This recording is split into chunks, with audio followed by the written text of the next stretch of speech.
Okay, good afternoon guys. Adda tayo ito'y Barangay Bagut kat naikan tayo iti chance sa mga pasyar iti detoy nakapimpintas. Actually, hampay unay na wadaan detoy farm, but they call it ano nga gana detoy farm ni tatayan? Carayan Agri Park. Carayan Agri Park. Nga syempre, tinakimbagi the Mr. and Mrs. Pasis in the person of ni Arlan, ni LM, and ni Maring ko nga Cecil. How are you guys? This is my second time in my dito kat may kay man inistorbon. Kumusta kayo? Nasaya. Nasaya at naggapuan nyo. It's only 2 o'clock ng gagapuyo man dito farman. Talaga. Well, kanayin ka madatoy. Kanayong agdaldalos. Agdaldalos kasi talagang wadwadaan tayo dito. Mano ko dito Ireland, mano nga hektarya. Actually, sa paper is 2.6 hectares. 2.6 hectares. Foot nung J. Carayan. Yan J. Carayan. So di ka dadapi Carayan tayo. To. Adanto may Carayan tayo. Di ka dadanto may baga nga. Ay, kukatay deta tanong nga. Deta batog na. Carayan kat public eh. So kaano tinga naala dito, Ireland? 2016? Yeah. Mga 2016. 2016. Adda ka pailayan ti as commercial pilot way back. Adak airline. Adak ti commercial airline ide. So these lands are your first acquisition. Sublanan tayo apo actually in Ireland kat batchmate ko during my high school iti Mariano Marcos State University Laboratory High School. So ibagam man DJ panaka-track record mo or the years nga hanta nagkikita right after 1990 and that was our graduation inudtoy tinagbasaam. Actually then after our high school days, nagbasak pala ti Batak. Batak. And after that, napanat ti Northwestern kasi I'm waiting Northwestern University kasi year ore ko di result ti PMA exam already. PMA exam. So what was your first enroll? Actually, after the graduation ng alak ti BS Bio, di Batak, tapos di Northwestern Engineering kasi engineering. Kung ti advice sa kanya is mangalak ti course ng engineering before entering the PMA kasi the killing subject in PMA is math and Filipino. Math ulit. Yeah. And right after that, pinaggidan mo deta? Yeah. Naggidan MMSU and Northwestern University. How is that? So, and right after, that was 1994. And then 1994, I was called to nag-report na ako ng PMA. PMA. That's April 1 actually. April 1. And then the rest is history. The rest is history.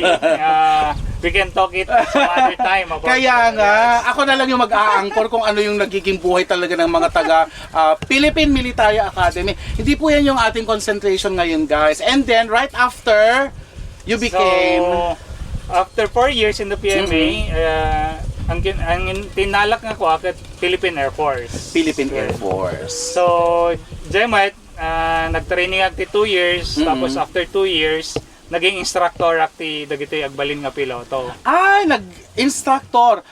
Kayam ti ag-fly iti, mangi-navigate ti kuan. Naka-graduate aki din. Nag-graduate kami ti 2000 as a pilot. And then after 2000, inabsorb na kdi school. School. Anong school deta? Philippine Air Force Flying School. Okay. And then nagturo ako hanggang 2007. 2007. Yes, 2000 to 2007. Yan, nagturo ako ng mga future pilots ng Air Force also. Ay, wow. So, siguro, in the remotest part of my mind, mare, adama-damaking ka, ayaan ko mag-ras nga DJ nga question nga later on makwak to data. No ni Ireland, kat jay tangatang, anatiri na. Are you excited when you are very nervous? Siyempre nervous. Nervous. Hindi mo oras sumangkot talaga. Uno di crash, di ba? Kasama yon. Kasama talaga yung kaba. How does it feel? What does it feel no anati ti agasawa iti may nga PMA like him?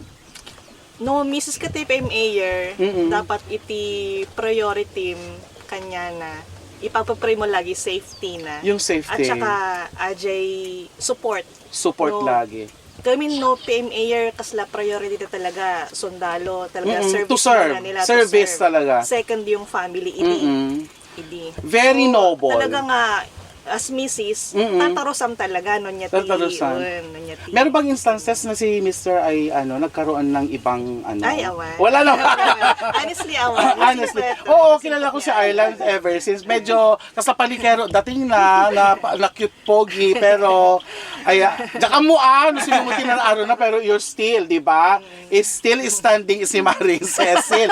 Isupay lang mo tinakita ang pinakasal niya. And during the wedding, guys, inayabanda kami, and may sanga truck ti nakaantabay, may sanga bus ako nakidi. No man na nakapanakatagidi nga tayo. I was in Bicol. Joke man ang moving ka dahil. Kasi actually, that's a memorable date. DJ ko ma, di ba? August 8, 2008. August 8, 2008. 8888. Yes. Di That was ba? the Very recorded, lucky. So, right after your being commercial pilot, iti may isang kumpanya, you can tell, ano din sa Cebu Pacific ba? Actually, so after 2007, that's the time na nag-venture at the commercial airline. Before, can I go back a little bit? Sige, okay lang. Before thinking to go out to a commercial airline, so meron ako yung may drawing ako dati, pinakita ko kay Cecil na platform, parang plan for life na ano yung plan? If I'm still nasa government ako, tong nga nga ma-reach that goal ko. Oo.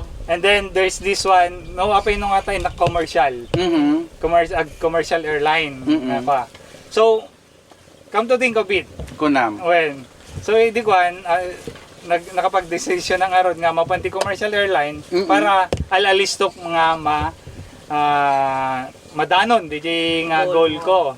So does it mean pag nasa government ka mas mababa talaga? Actually there is a big difference. Pero pagdating naman, it's plain truth. Kasi ang laki naman nung kumpanya na umabsorb sa'yo eventually. That is Cebu Pacific. Was it Cebu I applied Pacific? with Cebu Pacific actually. And then lucky for me, I applied for December, pinag-training document 10 nga para sa Airbus 320 na aircraft, direct first officer. So at that time, it takes only 3 years. After 3 years na nag-first officer, naging kapitanak meten. Kapitan. After panagkapitan ko kasta, inikantak mo the opportunity ulit nga mangisuro. Again? Yes, nangisuro manenti dagiti piloto ti commercial airline. Commercial. Simulator, ground, at saka DJ flying and ano tila pimpintas? To become an instructor or to be on the real thing na agpatpatayab? Actually, there's a big difference. If you're an instructor, your responsibility is also for yung knowledge to diba? impart with the student, and then you have these passengers. So, it's a big challenge to everyone, actually, sa lahat. Pero kung yung normal flight lang, at least pwede mong makapagkwentuhan kayo ng konti ng co-pilot mo. Pero wala na yung walang gaanong stress.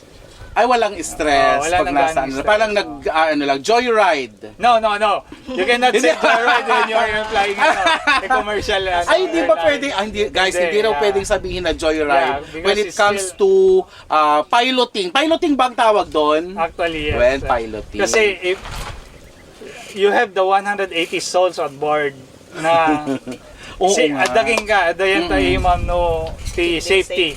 Safety ti lahat ng pasahero. Was there a time, Ireland, nga deti medyo kasla pimalya o kinabahan ka during a flight of your life way back? So far, Adalatamet, especially during inclement weather ngong DJ aglanding ka nga halos nagpig sa titudo. Nagpig sa tudo. The runway medyo nasikngat, nagalis. Nagalis. So Kaya kailangan talaga ng training. Oo. Nga maawa mo nakainina na ka nga aksidente nga Awan, napasamak. awan. Oh, yun ang pinakamaganda. Kasi Di ka pipintasan nga napasamak during your career nga as commercial pilot. Diyos ko, mabulbululak pa guys kasi I'm not used of saying the pilot thing kasi adayo, deta yan ti pangarap ko nga agbalinak po no adayo. Jakpay napadasan. Of course, I'm not a pilot. Jakpay kasano nga ta ko na ti ag-drive. Siguro puro ka ba. Motorsiklo lang nga, di kami, kabado akpay. Ano nga rod, agsublikam to into no madamdam at dan to madamag ka ni Ireland. And then, kasarita tayo ito ti parents na no, mo ti masauna.